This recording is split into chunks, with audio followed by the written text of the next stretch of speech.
اعوذ باللہ من الشیطان الرجیم بسم اللہ الرحمن الرحیم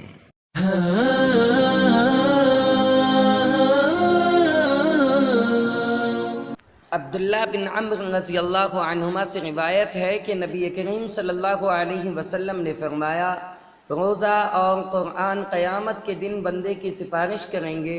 روزہ کہے گا، اے میرے رب، میں نے اسے دن میں کھانے پینے اور شہوات سے روکے رکھا تھا، لہٰذا اس کے حق میں میری شفاعت قبول فرما۔ قرآن کہے گا، اے میرے رب، میں نے اسے رات میں سونے سے روکے رکھا تھا، لہٰذا اس کے حق میں میری شفاعت قبول فرما۔ پس ان دونوں کی شفاعت قبول کی جائے گی۔ مسند احمد حدیث نمبر 6626، علامہ البانی رحمۃ اللہ علیہ نے صحیح کہا ہے۔